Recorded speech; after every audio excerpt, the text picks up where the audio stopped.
മംഗളവാർത്താക്കാലം 3-ാം ഞായർ. വിശുദ്ധ ലൂക്കാ എഴുതിയ സുവിശേഷം 1-ാം അധ്യായം 57 മുതൽ 66 വരെയുള്ള വാക്യങ്ങളുടെ വിശകലനം. സ്നാപക യോഹന്നാന്റെ ജനനം. അവർ കർത്താവിന്റെ മുമ്പിൽ നീതിനിഷ്ഠരും ദൈവത്തിന്റെ കൽപ്പനകളും നിയമങ്ങളും കുറ്റമറ്റവിധം അനുസരിക്കുന്നവരുമായിരുന്നു. അവർക്ക് മക്കളുണ്ടായിരുന്നില്ല. എലിസബത്ത് വന്ധ്യയായിരുന്നു. രണ്ടുപേരും പ്രായം കഴിഞ്ഞവരുമായിരുന്നു. ലൂക്കാ 1:5-7.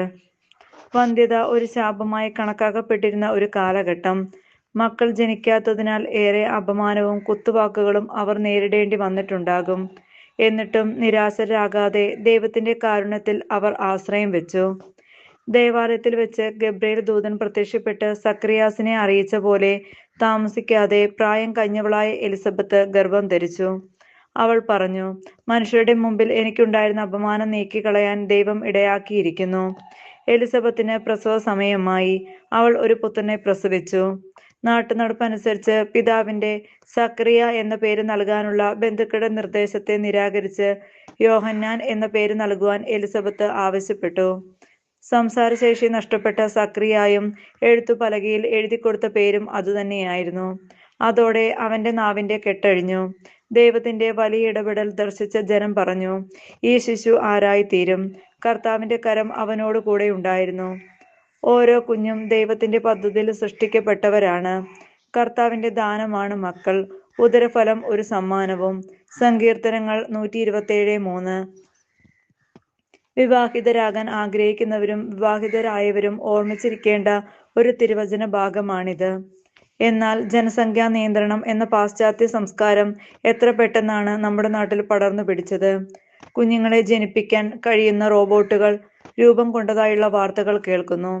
സോദോം ഗൊമോറയിൽ ദൈവം ശപിച്ച സ്വവർഗ വിവാഹത്തിന് നിയമസാധുത നൽകിയ യൂറോപ്യൻ യൂണിയന്റെ തീരുമാനവും പുറത്തു വന്നിരിക്കുന്നു. വിദേശ നാടുകളിൽ നടമാടിയിരുന്ന വിവാഹമോചന കേസുകൾ നമ്മുടെ നാട്ടിൽ കുടുംബ കോടതികളിൽ കെട്ടിക്കിടക്കുകയാണ്. കടമെടുത്തും സ്വത്ത് വിറ്റും ആർഭാടമായി നടത്തിയ വിവാഹങ്ങൾക്ക് അല്പായുസ് മാത്രമേ ഉള്ളൂവെന്ന് വലിയൊരു ചോദ്യചിഹ്നമായി ഉയരുകയാണ്. 1-2 മക്കൾ മാത്രമുള്ള മാതാപിതാക്കൾ നൽകുന്ന അമിത വാത്സല്യവും സുഖസൗകര്യങ്ങളും സ്വാതന്ത്ര്യവും എല്ലാറ്റിലും പ്രധാനമായി സാമ്പത്തിക തുല്യതയും പരസ്പര വിട്ടുവീഴ്ചയ്ക്ക് തടസ്സമായി നിൽക്കുന്നതായാണ് പറയപ്പെടുന്നത്.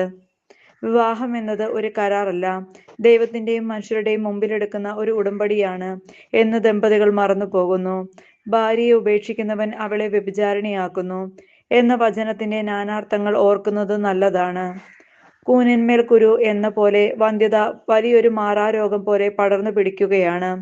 ചെലവേറിയ ഫെർട്ടിലിറ്റി ക്ലിനിക്കുകൾ കൂണ് പോലെ മുളച്ചു പൊങ്ങുകയാണ്. എന്ത് വില കൊടുത്തും ഒരു കുഞ്ഞിക്കാലിനു വേണ്ടി മനുഷ്യൻ പരക്കം പായുന്നു. ഒരു വശത്ത് ദൈവം നൽകുന്ന കുഞ്ഞിനെ നശിപ്പിക്കുന്നു, വേറൊരു വശത്ത് ഒരു കുഞ്ഞിനെ ലഭിക്കാൻ കാഴ്ചകളും നേർച്ചകളും പ്രാർത്ഥനകളുമായി മനുഷ്യൻ നെട്ടോട്ടമോടുന്നു. മനുഷ്യന്റെ ഭക്ഷണ രീതിയിൽ വന്ന മാറ്റം, ഫാസ്റ്റ് ഫുഡ് സംസ്കാരം, വിഷലിപ്തമായ കായ്ക്കറികൾ, ഹോർമോൺ കുത്തിനിറച്ച മാംസത്തിന്റെ അമിത ഉപയോഗമൊക്കെയാണ് ഇതിന്റെയൊക്കെ കാരണമെന്നാണ് വിദഗ്ധ അഭിപ്രായം. യോഹന്നാൻ എന്ന വാക്കിന്റെ അർത്ഥം ദൈവം കാരുണ്യവാനാണ് എന്നാണ്. മനുഷ്യരിൽ നിന്ന് ഏറെ അപമാനങ്ങൾ അഭിമുഖീകരിച്ചപ്പോഴും അവസാനം വരെ ദൈവത്തിൽ ആശ്രയം വെച്ച ആ ദമ്പതികൾ നിരാശയിൽ നിപതിച്ച ഓരോ മനുഷ്യനും പ്രത്യാശ നൽകുന്ന മാതൃകയാണ്. ദൈവത്തെ സ്നേഹിക്കുന്നവർക്ക്, അവിടുത്തെ പദ്ധതി അനുസരിച്ച് വിളിക്കപ്പെട്ടവർക്ക് അവിടുന്ന് സകലവും നന്മയ്ക്കായി പരിണമിപ്പിക്കുന്നു. റോമ 8:28. പ്രതികൂലങ്ങൾ ഏതൊരു വിജയത്തിന്റെയും നാന്ദിയാണ്.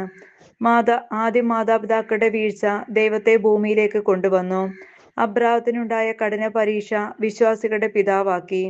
ദാവീദിന്റെ വീഴ്ച യേശുവിന്റെ വംശത്തിന്റെ പിതാവാക്കി.